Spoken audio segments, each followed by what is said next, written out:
Selamat berjumpa kembali adik-adik di rumah bersama saya, bersama Ibu, belajar di rumah bersama audiovisual Sepedopon Ekrus Gorontalo melalui Facebook Live di masa new normal. Adik-adik, sebelum kita belajar, mari sama-sama kita berdoa. Tapi sebelum berdoa, apakah adik-adik sudah mandi, sudah bersih? Ya baik, mudah-mudahan sudah mandi ya. Ya, karena kita menjaga kesehatan, jauh dari wabah yang sedang merabak di daerah kita khususnya Gorontalo. Ya, tetap memakai masker kalau sedang sakit dan jangan lupa cuci tangan. Ya, baik. Mari Ibu pimpin doa, berdoa sesuai dengan keyakinan kita masing-masing. Ya, Ibu pimpin doa dengan agama Islam.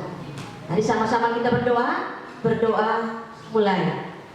A'udzubillahi minasyaitonir rajim. Bismillahirrahmanirrahim.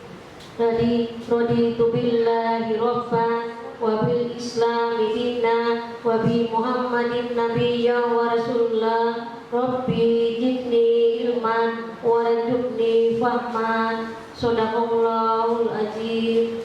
Amin amin ya rabbal alamin.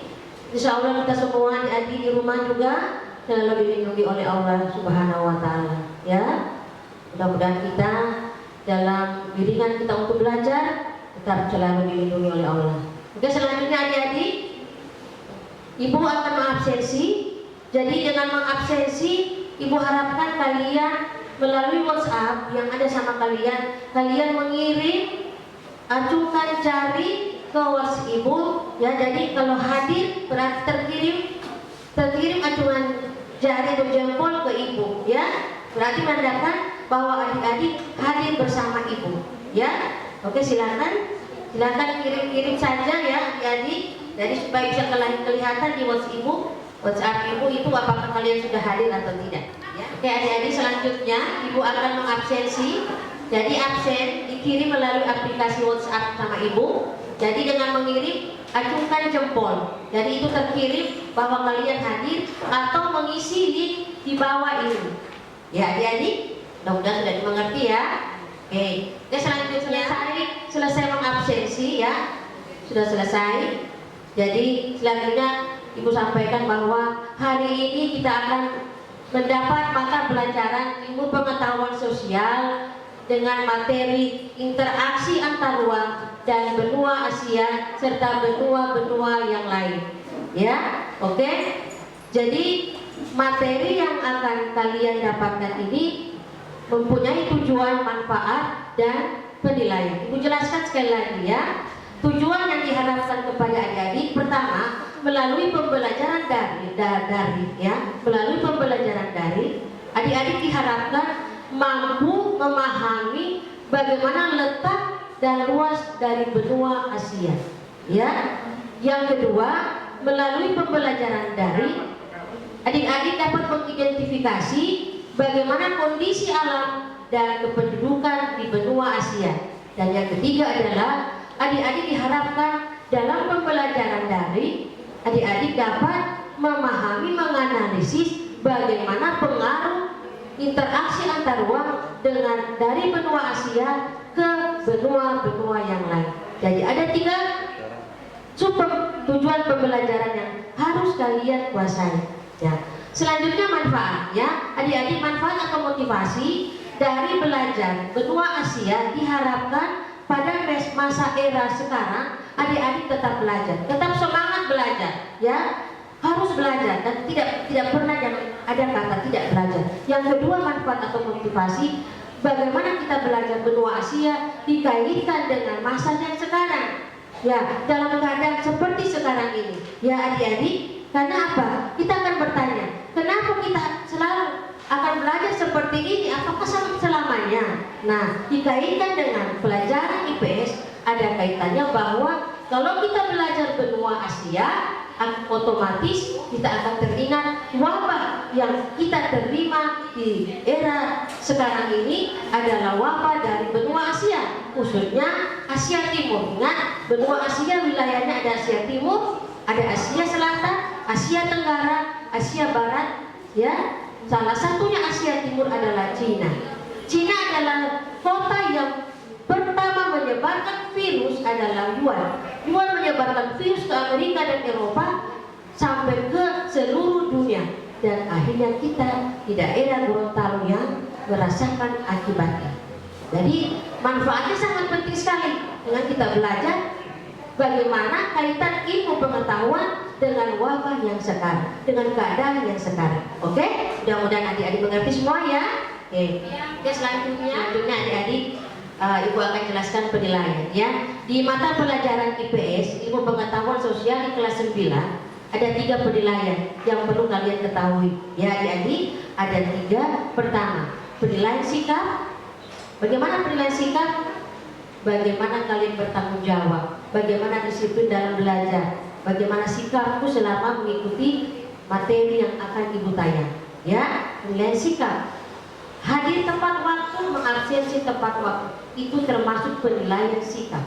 Ya, yang kedua, penilaian pengetahuan. Baik, penilaian pengetahuan berupa bagaimana kalian menerima materi dari Ibu, ya secara live atau tidak live boleh. Nah, berikut bagaimana kalian bisa mengomentari, bertanya yang tidak jelas di materi Ibu, ya. Dan berikut mengikuti ulangan harian, mengikuti penilaian tengah semester, mengikuti penilaian akhir semester. Nah, itu termasuk penilaian pengetahuan. Dan yang ketiga adalah penilaian keterampilan. Bagaimana penilaian keterampilan adik-adik? Nah, melalui jawaban yang kalian kirim ke Ibu, ya. Selama keaktifan kamu dalam belajar, itu termasuk penilaian keterampilan. Mengirim tugas, mengirim portofolio di link yang sudah diberikan, yang sudah diketahui, maupun di WhatsApp. Ya, oke, selanjutnya Ibu akan sampaikan KKM, kriteria ketuntasan minimal. Di mata pelajaran IPS itu 75, ya. Jadi di bawah 75 berarti kalian tidak tuntas, ya. Bagaimana caranya akan menuntaskan? Mengikuti remedial. Remedial itu bukan hanya dengan mengikuti ulangan kembali, tapi memberikan tugas kembali ke Ibu. Baiklah, untuk mempersingkat waktu, mari kita sama-sama melihat tayangan video berikut ini. Tahukah kalian, jika bumi yang dulu berbeda dengan bumi yang sekarang? Perubahan ini berupa benua-benua di bumi dan keadaan bumi. 200 juta tahun yang lalu, keadaan bumi tidak seperti sekarang ini. Tidak seasri saat ini, yang berwarna biru dan hijau. Lalu, seperti apa kondisi bumi 200 juta tahun yang lalu? Sebelum nonton videonya, kita mau ingetin, tekan dulu tombol like dan subscribe supaya channel ini terus berkembang. Aktifkan juga notifikasi loncengnya biar kalian gak ketinggalan video terbaru dari Ilmunesia.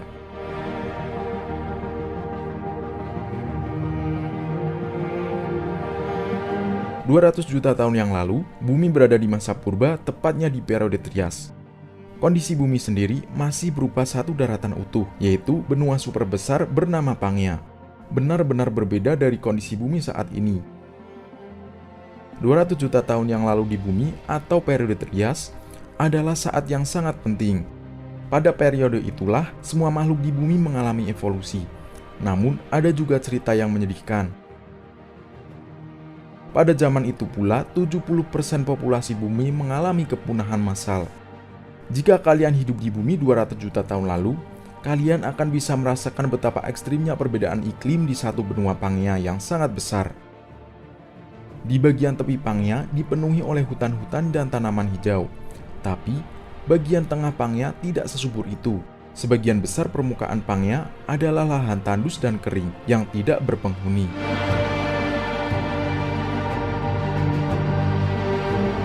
Hal ini disebabkan daratan di bumi saat itu sangat luas sekali. Sehingga mereka tidak bisa merasakan hawa dingin dari lautan. Letaknya juga sangat jauh dari laut.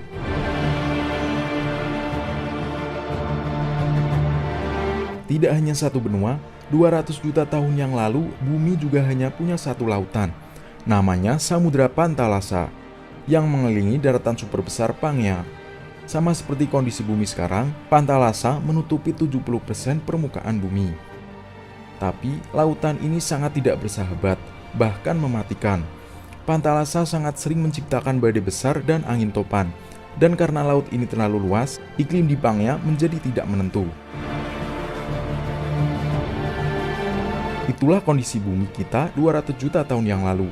Jangan lupa subscribe dan share video ini ke teman-teman kalian, supaya video ini bermanfaat untuk semua orang. Semoga video ini juga menambah ilmu pengetahuan untuk kalian.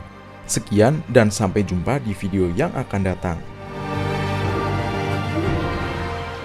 Baik adik-adik sekalian, Ibu kembali setelah pesan-pesan berikut ini.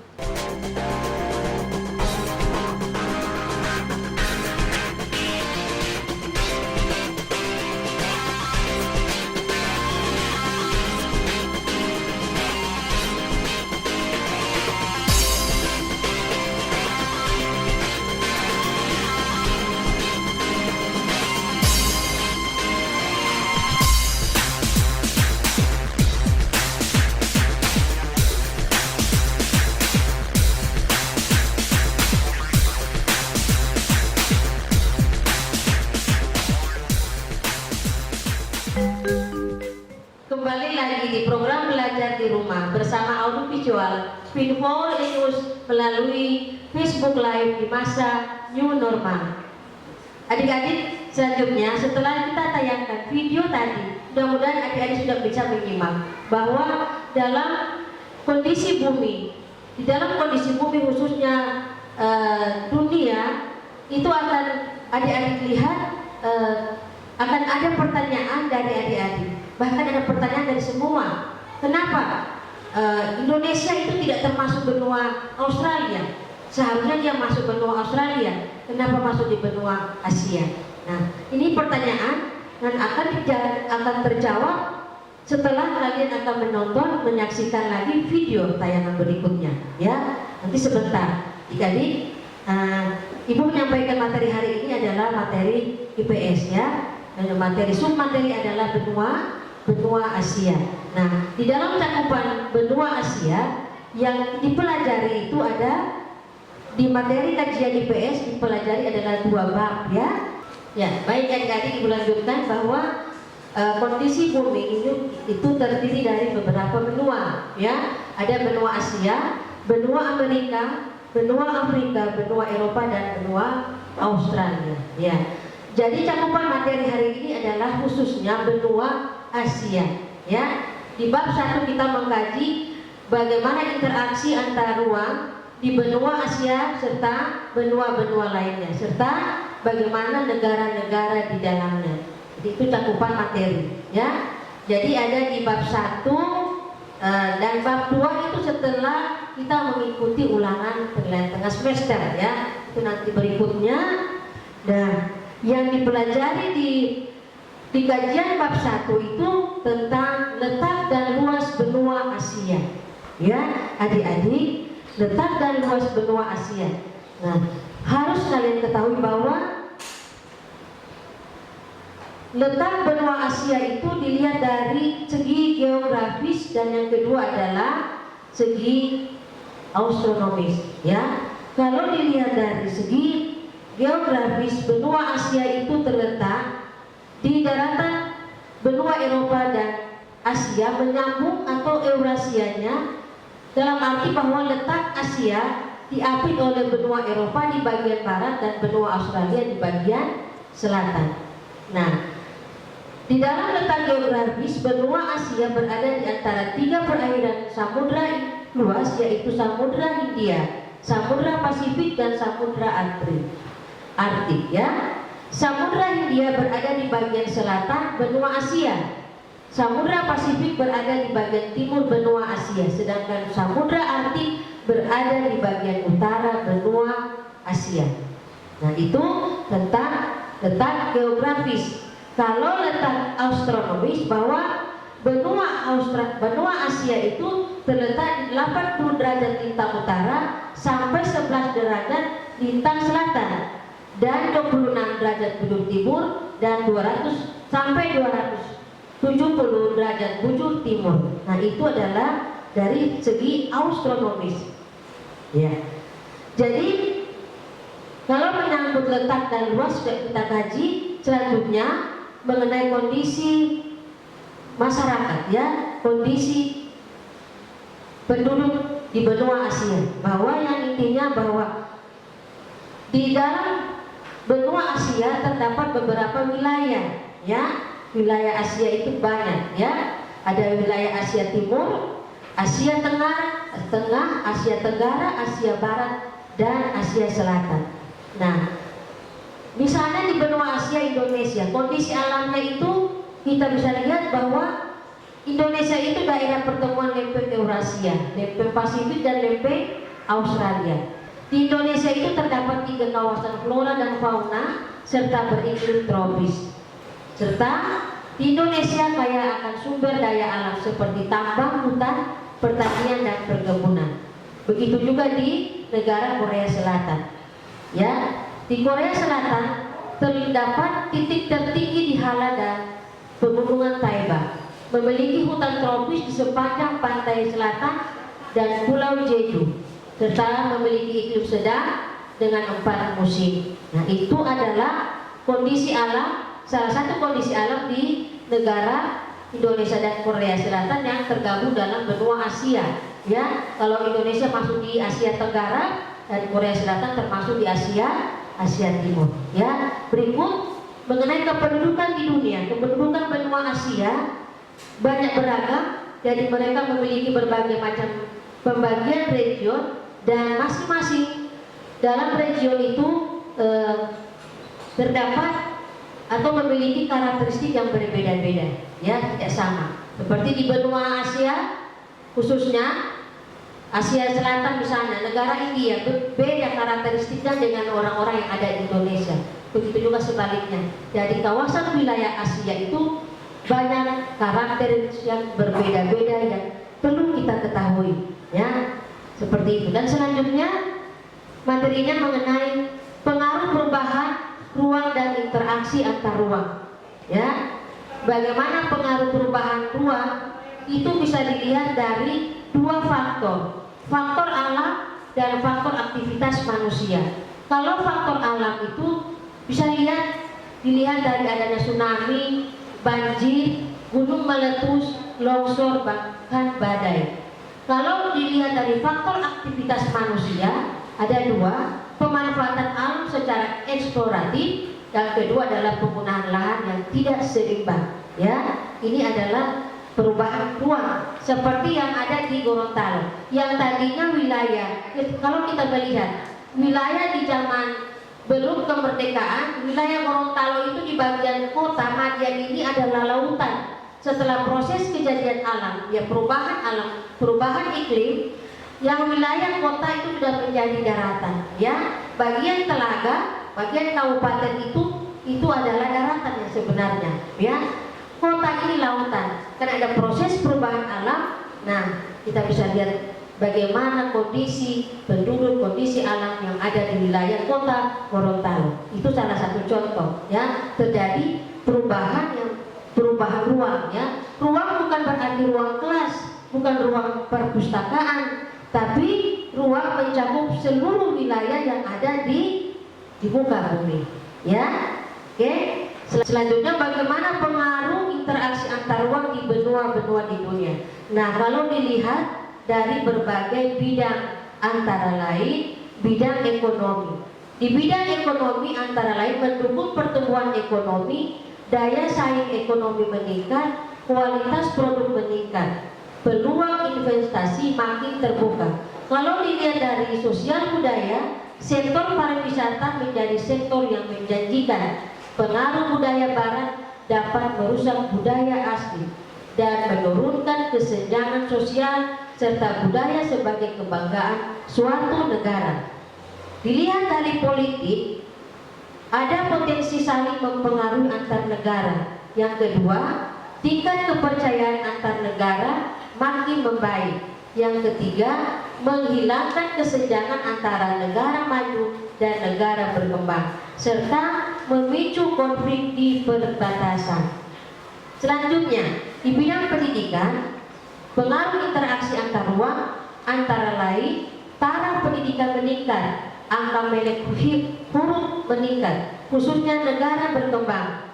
Teknologi merambah ke berbagai penjuru dunia, serta perkembangan ilmu pengetahuan.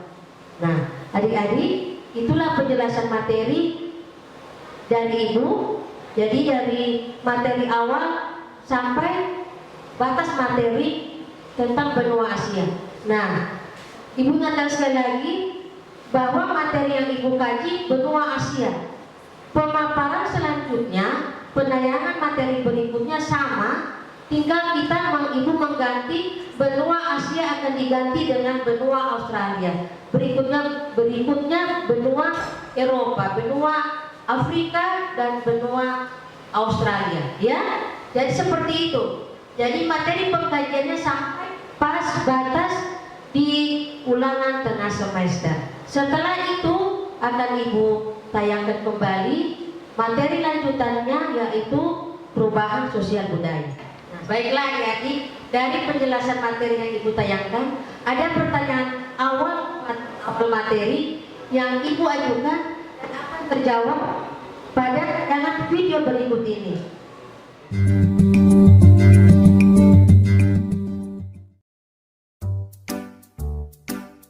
Kenapa Indonesia masuk benua Asia? Indonesia adalah negara kepulauan terbesar nomor 1 di dunia, dengan letak yang dekat dengan benua Australia dan Oceania. Tapi, kenapa Indonesia bisa masuk benua Asia?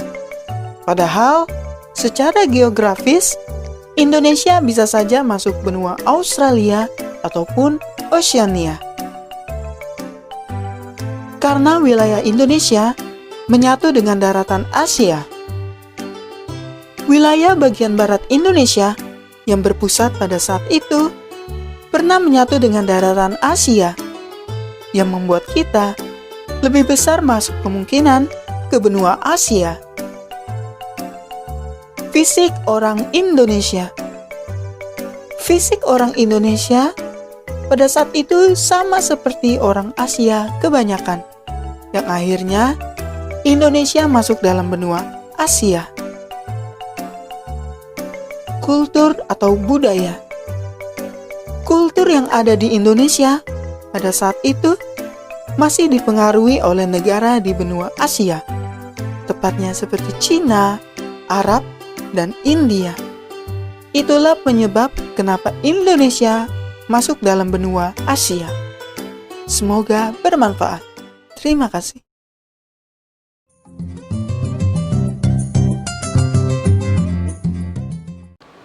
Jadi, untuk tugas dikirim melalui aplikasi WhatsApp atau mengklik-klik di bawah ini.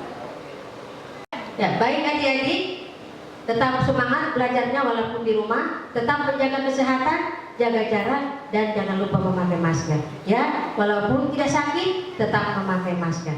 Marilah adik-adik, kita tutup materi pembelajaran hari ini dengan melafazkan hamdalah. Alhamdulillahirobbilalamin. Dengan belajar di rumah bersama audio visual Spell4 News Gorontalo melalui Facebook Live di masa new normal.